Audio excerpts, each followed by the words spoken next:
Did everybody get one? All right, outstanding.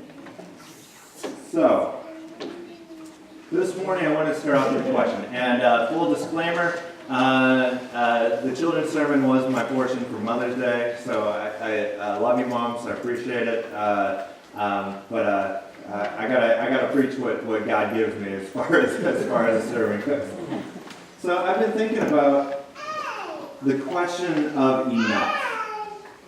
All right, and I wondered how many of us here have ever been worried about not having enough. What are some things that you have been worried about not having enough of? What are some things? Food, yeah. I'm sure that some of us have gone through points where, yeah, will our paycheck stretch? What else? Gasoline.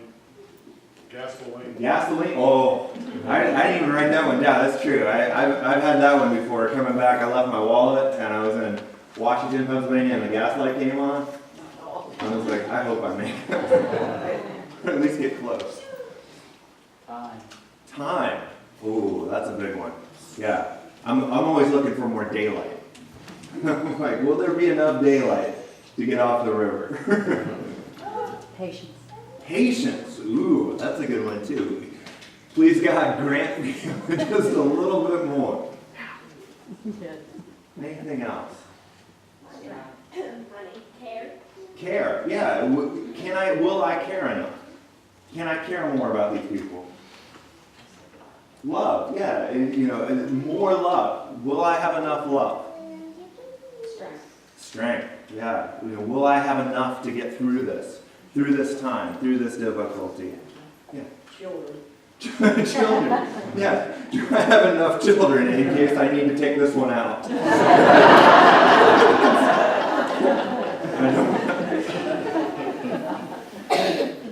So, along with these things, and these things are all, I think most of us can relate, there's that fear and anxiety that goes along with this worry of not having enough.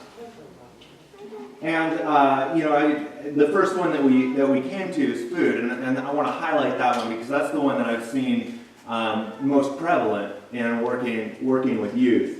You all know that I've worked with kids in many different settings and places over the years, and I've generally seen two different responses to fear and worry over not having enough food. All right, so when I've worked with kids that don't have enough to eat, they will either, number one, take as much food as they possibly can, hoarding it, hiding it, stashing it. Or two, I have seen kids refuse to take the food so that their siblings or friends will have enough, even to the point of stunning their own growth.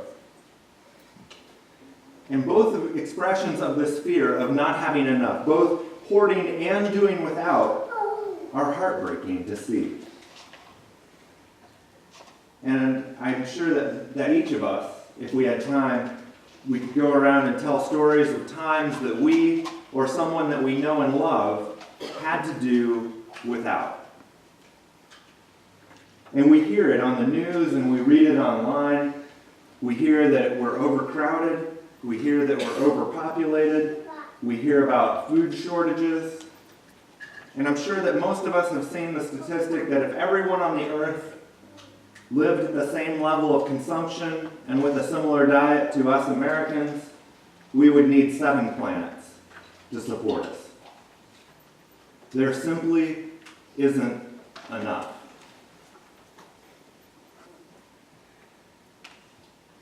Or is there? Last week we heard Jesus tell us, I came that they, you, me, and the entire world, may have life and have it abundantly. Jesus is not talking about escaping this world to heaven, but instead changing this world to look like heaven. The disciples, the church, you and me are called to live differently in the light of the resurrection. We are called to be life bringers, life givers, life changers. The good news for you and me is that the life that Jesus brings, this abundant life, isn't limited. And Jesus tells us so. He says, "In my Father's house there are many dwelling places." God's house is expansive because God's family is so large and inclusive. There is a place for us in heaven and now. There is enough. There's enough forgiveness for those of us who believe we are beyond redemption. There is enough love for those of us who have never felt like we belong. There is enough hope for those who are in the darkest places of a disease, addiction, or mental illness. There is a place for you in God's church and in this world. There is more than enough grace, mercy, and love in God's house because God has a huge family. And yet, we can't stop with just talking about spiritual abundant life, right? We can't stop with that eternalness that Jesus has bought and brought us on Easter morning. When the people came to Jesus hungry, what did he do? He fed them physically. He taught them, but he gave them bread and fish. When people were ill, what did Jesus do? He healed them, he helped them, he cared about them. When children approached him, what did he do? He welcomed them. He spent time with them. He made sure that they knew that they were valued and loved by God. We confess and believe that Jesus was incarnate, in flesh. Christianity isn't only concerned with heaven and spirituality, but also with our bodies and with our needs. From the very beginning, God has included humanity in God's plan. We are called to care for the world and each other. And this means ensuring that our neighbors, near and far, have enough food, safe shelter, clean water, justice, and peace. And if we are ever tempted to throw up our hands and say, there just isn't enough, we are reminded that we confess in the Apostles' Creed that God has created all that has, is, and will be. Are we really willing to say, God, there's not enough because you didn't create enough? It's your fault, God. We are called by Jesus to live a new life here and now, caring for our neighbors, sharing with our neighbors. Easter has declared a new economy. Our old economy of the world was where scarcity and fear over not having enough reigned. God's economy of abundance and generosity has now been established. And I know that you all are leaning into this new life, this new economy and new world. Why on earth would you give hard-earned money and precious free time to the church and other charities that you care about? Because you believe that another world is possible. Another world is already here. 2,000 years ago, a Jewish peasant rose from the grave to show us a new way to live with others and for others. To be concerned about people's mind, their body, and their spirit.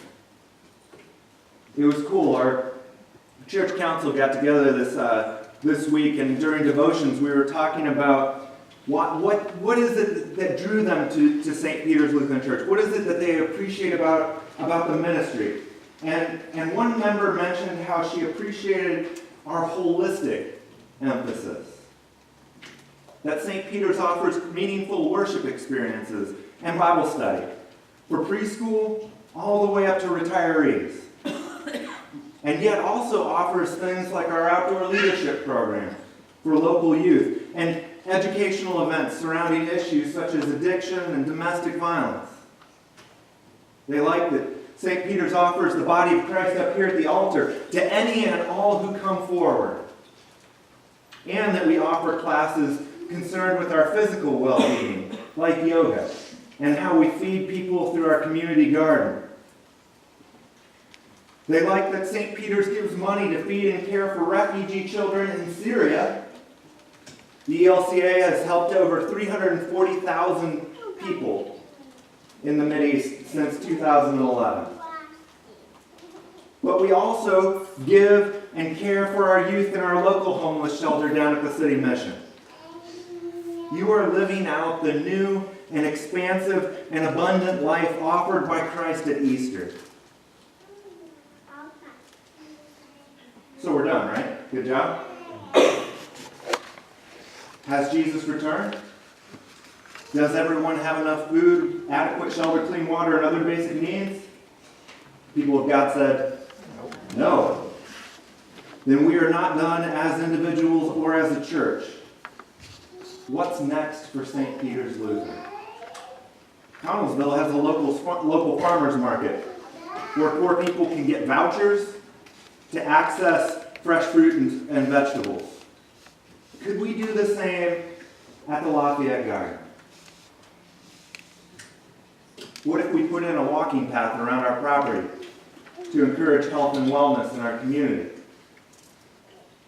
What if we committed next year to raising our giving to our national church? As I said, the national church does things that we can't do. Currently, we give 12% of what your offering comes in every week to the national church. Could we raise that to 13% to do even more in the world? How do you dream of our church making a difference for our local neighbors and our global neighbors? I'd love to hear your dreams.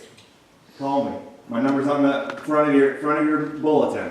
509. Sorry, it's weird, but call it. You text me, email me, set up a meeting. Sure, we're just a small church in southwest Pennsylvania. And yet I guarantee you that we have more resources in this room than the first 11 disciples had. And Pentecost is coming. He is risen. He is risen indeed. Hallelujah.